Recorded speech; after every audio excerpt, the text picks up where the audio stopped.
Russian പ്രദേശങ്ങളിൽ Ukraine high mast units ഉപയോഗിച്ച് നടത്തിയ ആക്രമണത്തിൽ 4 ഹെലികോപ്റ്റേഴ്സ് ഒറ്റ ദിവസത്തിൽ തന്നെ റഷ്യക്ക് നഷ്ടമായി എന്ന വാർത്ത നമ്മൾ അറിഞ്ഞതാണ്. ഇതിനൊരു പ്രതികാരം കൊടുക്കുന്ന രീതിയിൽ റഷ്യ നടത്തിയ ഒരു ആക്രമണത്തിൽ ഉക്രൈന് ഒരു വൻ നാശനഷ്ടം തന്നെ സംഭവിച്ചിട്ടുണ്ട്. അതും റഷ്യ ഉക്രൈൻ യുദ്ധം ആരംഭിച്ച ഈ 3 വർഷത്തിൽ ഒറ്റ ദിവസത്തിൽ ലഭിച്ച ഏറ്റവും വലിയ ഒരു മോശമായ മിസൈൽ ആക്രമണമായി ഇത് ഉക്രൈന് മാറിയിട്ടുണ്ട്. അങ്ങനെയാണെങ്കിൽ റഷ്യൻ ആക്രമണത്തെ ഉക്രൈനെ ചേർത്ത് നിൽക്കാൻ സാധിച്ചില്ലേ? സത്യത്തിൽ അവിടെ എന്താണ് സംഭവിച്ചത്? 2 പ്രധാനപ്പെട്ട കാര്യം റഷ്യ അവിടെ ചെയ്തു. ഇതിൽ ഒന്നിൽ നേരിട്ട് Su-57 തന്നെ കളമിറങ്ങുകയും ഉക്രൈന്റെ ഒരു വിമാനത്തെ വെടിവെച്ച് വീഴ്ത്തുകയും ചെയ്തു. തീർച്ചയായും കേൾക്കാൻ വളരെ ഇൻട്രസ്റ്റിംഗ് ആയ 2 കാര്യമാണ് നമ്മൾ ഈ വീഡിയോയിലൂടെ അറിയാൻ പോകുന്നത്.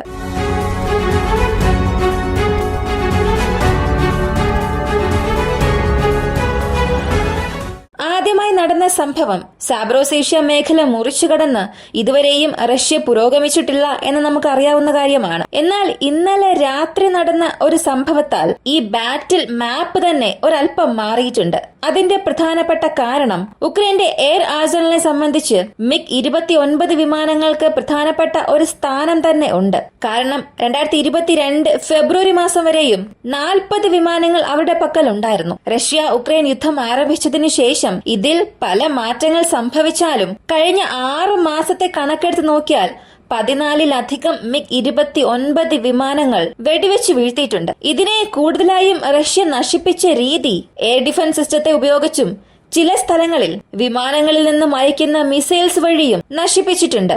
എന്നാൽ ഇതിൽ ഈ വിമാനങ്ങളിലൂടെ മിസൈൽസ് അയച്ച് നശിപ്പിച്ചത് അങ്ങനെയുള്ള ചില സംഭവങ്ങൾ എടുത്തു നോക്കുകയാണെങ്കിൽ അതിലും ചില ആശയക്കുഴപ്പങ്ങൾ ഉണ്ടായിരുന്നു. ആ ഒരു ആക്രമണത്തിന് Su-57 ഉപയോഗിച്ചിട്ടുണ്ടോ, Su-57 പോലെ Su-35 ഉപയോഗിച്ചിട്ടുണ്ടോ എന്നൊക്കെ. എന്നാൽ ആദ്യമായി Su-57 ഉപയോഗിച്ചതിന്റെ തെളിവുകൾ ഇപ്പോ പതിയെ പുറത്തു വരാൻ തുടങ്ങിയിട്ടുണ്ട്. ഇത് കേൾക്കാൻ തന്നെ വളരെ വ്യത്യസ്തമായിരിക്കും. തീർച്ചയായും ഇതൊരു പുതിയ കാര്യമായി തോന്നും. അതിനുള്ള കാരണവും ഞാൻ പറയാം. അതിനു മുൻപ് ഈ സംഭവം എങ്ങനെ നടന്നു എന്നുള്ളത് അറിയണം. ഇന്നലെ അർദ്ധരാത്രി റഷ്യൻ പൊസിഷൻസിൽ പ്രധാനമായും ഈ സാബ്രോസേഷ്യ മേഖലയിൽ നടന്നുകൊണ്ടിരിക്കുന്ന യുദ്ധത്തിൽ റഷ്യക്കാർക്ക് ഒരു അപ്രതീക്ഷിത ആക്രമണം നൽകണം എന്നതിനു വേണ്ടി MiG-29 വിമാനങ്ങൾ വളരെ ഉയർന്ന ഉയരത്തിൽ പറന്നു. സാധാരണ റഡാർ കണ്ണുകളിൽ നിന്നും അപ്രത്യക്ഷമാകണം എന്നുണ്ടെങ്കിൽ, അല്ലെങ്കിൽ റഡാറിൽ നിന്നും പുറത്തേക്ക് പറക്കണം എന്നുണ്ടെങ്കിൽ ഉള്ളത് 2 ഓപ്ഷനാണ്. ഒന്നുകിൽ കൂടുതൽ ഉയരത്തിൽ പറക്കണം, അതല്ല എങ്കിൽ വളരെ താഴ്ന്ന ഉയരത്തിൽ പറക്കണം. തറയിൽ നിന്ന് 100 മീറ്ററിലും കുറഞ്ഞ ഉയരത്തിൽ പറക്കണം. എങ്കിൽ മാത്രമേ റഡാർ കണ്ണുകളിൽ നിന്നും മറയാനുള്ള ശരിയായ അവസരം ലഭിക്കൂ. എന്നാൽ ഉക്രൈൻ ഒരാഴ്ചയ്ക്ക് മുൻപ് ഇതുപോലെ ഒരു തെറ്റ് ചെയ്യുകയും ഒരു F-16 നഷ്ടപ്പെടുത്തുകയും ചെയ്തു. ഇതുപോലെ വളരെ ലോ ആൾട്ടിറ്റ്യൂഡിൽ പറക്കുമ്പോൾ റഷ്യയുടെ Su-35 വിമാനം അതിനെ കണ്ടെത്തുകയും S-400ന്റെ മിസൈൽ ഉപയോഗിച്ച് അതിനെ നശിപ്പിച്ചിട്ടുമുണ്ട്. അതിനാൽ ഇത്തവണ ഉക്രൈൻ വിമാനം ചെയ്തത് വളരെ ഹയർ ആൾട്ടിറ്റ്യൂഡിൽ പറക്കാൻ തുടങ്ങി. ഇങ്ങനെ ഈ പറന്നുകൊണ്ടിരിക്കുന്ന വിമാനം നിപ്രോവേഴ്സ് പ്രവിശ്യയിലുള്ള നിയോട്രുഡോവ് എന്ന പ്രദേശത്തിന് മുകളിൽ, ആ ചെറിയ ഗ്രാമത്തിന് മുകളിൽ പറന്നുകൊണ്ടിരിക്കുമ്പോൾ അപ്രതീക്ഷിതമായി ആ വിമാനത്തിന് തൊട്ടടുത്ത് ഒരു സ്ഫോടനമുണ്ടാകുന്നു. ഈ ഒരു സ്ഫോടനത്തിന് ശേഷം നിയന്ത്രണം നഷ്ടപ്പെട്ട ആ ഒരു വിമാനം താഴെ വീണ് പൊട്ടിത്തെറിക്കുന്നു. അങ്ങനെ ഒഫീഷ്യലായി ഉക്രൈന് ഒരു വിമാനം നഷ്ടമായി. ഈ ഒരു സംഭവത്തെ സംബന്ധിച്ച് ഇത് നടക്കാനുള്ള ഒരു സാധ്യമായ സാഹചര്യം ഞാൻ പറയാം. റഷ്യയുടെ S-400 ഇതിനെ വെടിവെച്ച് വീഴ്ത്താൻ ഉപയോഗിച്ചിട്ടുണ്ടാകുമോ എന്നുള്ളത് ആദ്യത്തെ ചോദ്യം. കാരണം മറ്റ് ഡിവൈസസിനെ കൊണ്ട് റീച്ച് ചെയ്യാൻ കഴിയാത്തത്ര ദൂരത്തിലാണ് ഈ ഷൂട്ട് ഡൗൺ സംഭവിച്ചത്. സാബ്രോസേഷ്യ ഫ്രണ്ടിനും ഈ ഒരു സംഭവം നടന്നിരിക്കുന്ന ഈ പ്രദേശത്തിനും ഏകദേശം 350 കിലോമീറ്ററിലധികം ദൂരമുണ്ട്. ഒരു 400 കിലോമീറ്റർ എന്ന് പറയാം. അപ്പോ 350 കിലോമീറ്ററും കഴിഞ്ഞ് ഇങ്ങനൊരു ഷൂട്ട് ഡൗൺ സംഭവിച്ചിട്ടുണ്ടെങ്കിൽ റഷ്യയുടെ അഡ്വാൻസ്ഡ് എയർ ഡിഫൻസ് സിസ്റ്റമായ S-400 അവിടെ ഉപയോഗിക്കപ്പെടാനുള്ള സാധ്യത കുറവാണ്. കാരണം സാബ്രോസേഷ്യ പ്രദേശത്ത് തന്നെ അതിന്റെ പ്രവർത്തനം ഉണ്ടോ എന്ന് പോലും അറിയില്ല. അങ്ങനെ അവിടെ ഉണ്ടെങ്കിലും അതിനെ കൊണ്ട് ട്രാക്ക് ചെയ്യാൻ കഴിയുന്ന മാക്സിമം റേഞ്ച്, അല്ലെങ്കിൽ എൻഗേജ് ചെയ്യുന്ന മാക്സിമം റേഞ്ച്, ആ പോയിന്റിന്റെ ബോർഡറിൽ ഈ ഷൂട്ട് ഡൗൺ സംഭവിച്ചിരിക്കുന്നത് കൊണ്ട് ഇവിടെ റഷ്യയുടെ എയർ ഡിഫൻസ് സിസ്റ്റം പ്രധാനമായും S-400 ഉപയോഗിച്ചിരിക്കാനുള്ള സാധ്യത ഇല്ല. മറ്റൊരു സിനാരിയോ നോക്കിയാൽ റഷ്യയുടെ S-400ന്റെ next variant, ballistic missile defend ചെയ്യാനായി വച്ചിരിക്കുന്ന വേരിയന്റ്, അത് ഉപയോഗിച്ചിട്ടുണ്ടോ എന്നൊരു ചോദ്യം വരാം. എന്നാൽ അത് റഷ്യ ക്രീമിയെ സംരക്ഷിക്കാനായി ഒരു യൂണിറ്റ് നിർത്തിവയ്ക്കും എന്ന് പറഞ്ഞിരുന്നു. എന്നാൽ ഇത് വീണ്ടും സീരിയൽ പ്രൊഡക്ഷനിലേക്ക് വരാത്തത് കൊണ്ട് ആ ക്ലെയിമും നമുക്ക് എടുക്കാൻ സാധിക്കില്ല. അപ്പോൾ ഇവിടെ പോസിബിൾ ആയിട്ടുള്ള ഒരു സിനാരിയോ ഉള്ളത് 2 മാത്രമാണ്. SU-35, SU-57. ഇവിടെ SU-57 ഉപയോഗിക്കാനുള്ള നിരവധി അവസരങ്ങളുണ്ട്. അതിന് കാരണങ്ങളുമുണ്ട്, പറയാം. ഈ ഷൂട്ടൌണിനെ സംബന്ധിച്ച് അവിടെയുള്ള നിരവധി ചിത്രങ്ങൾ നമുക്ക് കാണാൻ സാധിക്കും. അത് സംബന്ധിക്കുന്ന ചില ആർട്ടിക്കിൾസ് വായിക്കുമ്പോൾ R-77 മിസൈൽ ഈ ഒരു ഷൂട്ടൌണിൽ ഉപയോഗിച്ചിരിക്കാമെന്ന് പറഞ്ഞിട്ടുണ്ട്. SU-57ലും ഇത് ഉപയോഗിക്കും, SU-35ലും ഇത് ഉപയോഗിക്കാൻ സാധിക്കും. എന്നാൽ യാതൊരു ബന്ധവും ഇല്ലാതെ ഇത്രത്തോളം ഉയരത്തിൽ വരുന്ന വിമാനങ്ങളെ എൻഗേജ് ചെയ്യുന്നതിന് SU-35നെ റഷ്യ ഉപയോഗിച്ചിരിക്കാനുള്ള സാധ്യത 70 മുതൽ 80% വരെയും കുറവാണ്. കാരണം SU-35നെ സംബന്ധിച്ച് അവർ ഇത്രയും ദിവസം അകത്തേക്ക് നുഴഞ്ഞു കയറി ആക്രമണം നടത്തിയിട്ടില്ല. ഇനി പാട്രിയോട്ടിന്റെ ഉപയോഗം അധികമായതുകൊണ്ടാണോ, അല്ലെങ്കിൽ മറ്റ് ആന്റി എയർക്രാഫ്റ്റ് ഡിവൈസസ് ഉക്രൈനുള്ളിൽ ഉള്ളതുകൊണ്ടാണോ എന്നറിയില്ല. ഇന്ന് വരെയും റഷ്യയിലുള്ള കൂടുതൽ വിമാനങ്ങളും അകത്തേക്ക് നുഴഞ്ഞ് അറ്റാക്ക് നടത്തിയിട്ടില്ല. അതും 2022 നടന്ന യുദ്ധത്തിന് ശേഷം അങ്ങനെയൊന്നും സംഭവിച്ചിട്ടില്ല. അകത്ത് കയറിയാൽ ഒരുപക്ഷെ വെടിവെച്ച് വീഴ്ത്തും. അങ്ങനെയൊന്നും സംഭവിച്ചാൽ ആ വിമാനത്തിന്റെ ഒരു ഇമേജ് തന്നെ നഷ്ടമാകും. അതിനാൽ SU-35 ഉപയോഗിച്ചിരിക്കാനുള്ള സാധ്യത വീണ്ടും ചുരുങ്ങിയിട്ടുണ്ട്.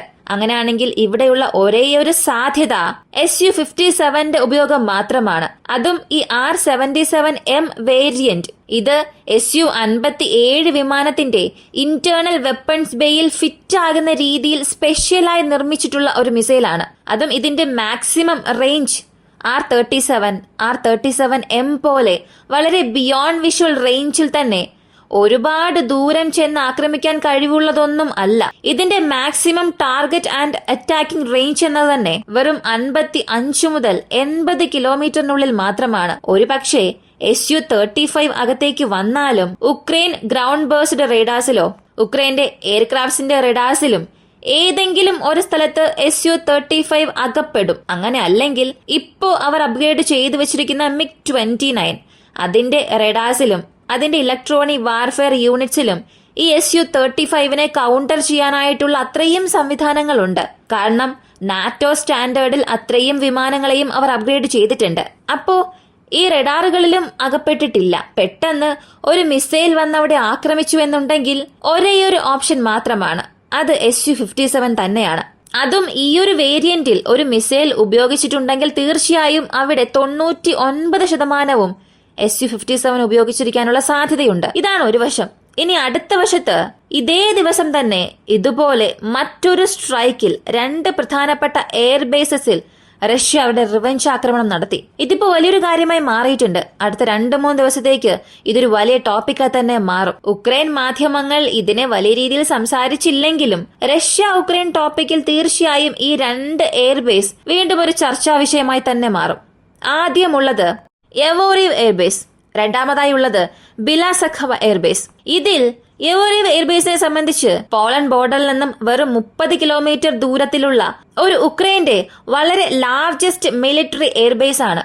ഇതിന്റെ പ്രധാനപ്പെട്ട കാരണം ഇതിന്റെ മുഴുവൻ ഭൂപ്രദേശവും 500 കിലോമീറ്ററിലും അധികമാണ്. അടുത്ത ബില എയർബേസ് എന്നത് കീവിന്റെ നോർത്ത് വെസ്റ്റേൺ സൈഡിലുള്ള എയർബേസ് ആണ്. ഇതിന്റെ മാക്സിമം വിസ്തൃതി എന്നത് 300 കിലോമീറ്ററിലും അധികമാണ്. അത്രത്തോളം വലിയൊരു എയർബേസ് ആണ്. ഈ 2 എയർബേസിലും ഇന്നലെ ഒറ്റ രാത്രി നടന്ന അറ്റാക്കിൽ ഗണ്യമായ നാശനഷ്ടം തന്നെ 2 എയർബേസിലും സംഭവിച്ചിട്ടുണ്ട്. ഇതിൽ യവോറിവ് എയർബേസിൽ KH-101 മിസൈൽസ് ഉപയോഗിച്ച് റഷ്യ ഉക്രൈനെ ആക്രമിച്ചു. ഇവിടെ ഒരു എയർക്രാഫ്റ്റ് അൺനോൺ വിമാനം കാരണം വെടിവെച്ച് വീഴ്ത്തപ്പെടുന്നു. മറ്റൊരു വശത്ത് 5ാം തലമുറ യുദ്ധവിമാനത്തിൽ നിന്നും അയച്ച ഒരു മിസൈൽ കാരണം ഒരു എയർബേസും നശിക്കുന്നു. അടുത്ത വശത്ത് ഇസ്കാന്ദർ മിസൈൽസ് ഉപയോഗിച്ച് കീവ് പ്രദേശത്ത് തലസ്ഥാനത്തിന് അടുത്തുള്ള മിസൈൽ സംവിധാനങ്ങളിലും അതിനെ പിന്തുണയ്ക്കുന്ന എയർബേസസിനെയും ആക്രമിച്ചിട്ടുണ്ട്. ഇവയെല്ലാം ഒരു നേർരേഖയിൽ നോക്കിയാൽ ഇന്നലെ ഒറ്റ രാത്രിയിൽ തന്നെ SU-57 ഉക്രൈനുള്ളിലേക്ക് നുഴഞ്ഞ് പ്രധാനപ്പെട്ട 2 സംഭവങ്ങൾ ചെയ്തിട്ടുണ്ട്. അപ്പോ ഈ എയർബേസിനെ സംബന്ധിച്ച് യവോറിവ് എയർബേസ് അതിൽ പോളണ്ട് വഴി അകത്തേക്ക് ഒരുപാട് സൈനിക ഉപദേഷ്ടാക്കളും ഒരുപാട് സൈനികം സംബന്ധിക്കുന്ന മിസൈൽ ഓപ്പറേറ്റേഴ്സും നാറ്റോയിലുള്ള വ്യക്തികൾ പരിശീലനവും നൽകുന്ന ഒരു ട്രെയിനിങ് കൗണ്ടറായി മാറിയിട്ടുണ്ട്. അവിടെ റഷ്യ ആക്രമിച്ചു. അപ്പോ ഇത് എത്രത്തോളം വലിയൊരു ഇമ്പാക്റ്റ് ആണ് സൃഷ്ടിച്ചത് എന്ന് ചോദിച്ചാൽ ഞാൻ ഈ രണ്ടാമത് പറഞ്ഞ ബില എയർബേസ് കീവിലുള്ളത്. അതൊരു 2-3 ദിവസത്തേക്ക് ടെമ്പററിയായി ക്ലോസ് ചെയ്തിടേണ്ടി വരും. അത്രത്തോളം അവിടെ ഒരു നാശനഷ്ടം സംഭവിച്ചിട്ടുണ്ട്. നാളെ കീവിന് ആവശ്യമായ സഹായം പെട്ടെന്ന് തന്നെ വരണമെന്നുള്ളപ്പോൾ, അല്ലെങ്കിൽ അവർക്ക് മിസൈൽ ഡിഫൻസ് സിസ്റ്റത്തെ ഇംപ്രൂവ് ചെയ്യണമെന്നുള്ള ഒരു സാഹചര്യം വന്നാൽ ഈ എയർബേസിന്റെ ഉപയോഗം അവിടെ വലിയൊരു ചോദ്യമായി തന്നെ മാറും. ഉക്രൈൻ റഷ്യയ്ക്കുള്ളിൽ ചെയ്ത ഒരു മിസൈൽ ആക്രമണത്തിന്, കൂടാതെ ഉക്രൈൻ റഷ്യയുടെ ഹെലികോപ്റ്റേഴ്സിനെ വെടിവെച്ച് വീഴ്ത്തിയതിന് ഇവിടെ ശരിയായ ഒരു മറുപടി ചില മണിക്കൂറിൽ തന്നെ റഷ്യ തിരിച്ചു നൽകി. അതും ഈ MiG-29 വിമാനത്തെ നഷ്ടപ്പെടുത്തിയത് ഉക്രൈന് ഒരു വൻ നഷ്ടമായി തന്നെ മാറും. കാരണം അവരുടെ പക്കൽ ഓപ്പറേഷനായി ഉള്ളത് തന്നെ വെറും 40 ഇപ്പോ നഷ്ടപ്പെടുത്തിയതും കൂട്ടി നോക്കിയാൽ ഏകദേശം ഒരു 24-ലധികം വിമാനത്തെ നഷ്ടപ്പെടുത്തിയിട്ടുണ്ട്. ഇത് സ്ഥിരീകരിച്ചത് മാത്രമാണ്. റഷ്യൻ ന്യൂസ് മാത്രം അല്ല, ഒരുപാട് ഫോട്ടോ എവിഡൻസോടുകൂടി പ്രൂവ് ചെയ്യുന്ന പല മീഡിയാസ്, പല വ്ളോഗേഴ്സ് ഉണ്ട്. അവർ വഴി കൺഫേം ചെയ്ത വാർത്തകളിൽ ഇത്രത്തോളം എണ്ണമുണ്ട്. ഒരു പക്ഷേ ഇതിലും കൂടുതലുണ്ടോ, അല്ലെങ്കിൽ പുറത്തുനിന്നുള്ള എത്ര വിമാനം ഇവർക്ക് സഹായത്തിനായി വന്നു എന്നുള്ളതൊന്നും അറിയില്ല. എങ്ങനെ നോക്കിയാലും ഉക്രൈന്റെ കൗണ്ട് ഇപ്പൊ പുറത്തറിയാവുന്നതുവരെയും വീണ്ടും കുറയുകയാണ്. ഏത് വിമാനത്തെ നഷ്ടപ്പെടുത്തിയാലും ഉക്രൈൻ ഉണ്ടാകാത്ത ഒരു നഷ്ടം ഈ MiG-29 വിമാനം നഷ്ടപ്പെട്ടാൽ ഉക്രൈന് സംഭവിക്കും. കാരണം ഉക്രൈന്റെ പക്കൽ ഉള്ളതിൽ വെച്ച് മോസ്റ്റ് ക്യാപ്പബിൾ ജെറ്റാണിത്. ഈ ഒരു വീഡിയോയെ കുറിച്ചുള്ള നിങ്ങളുടെ അഭിപ്രായം എന്താണ്? പ്രധാനമായും Su-57 ഉക്രൈനുള്ളിലേക്ക് നുഴഞ്ഞ് കയറിയിട്ടുണ്ടോ ഇല്ലയോ? നിങ്ങളുടെ അഭിപ്രായം കമന്റിൽ പറയുക. ഇങ്ങനെയുള്ള വീഡിയോസാണ് താല്പര്യമുള്ളവരാണ് നിങ്ങളെങ്കിൽ ഇപ്പൊ തന്നെ നമ്മുടെ ചാനൽ സബ്സ്ക്രൈബ് ചെയ്യുക. മറ്റൊരു വീഡിയോയുമായി വീണ്ടും കാണാം.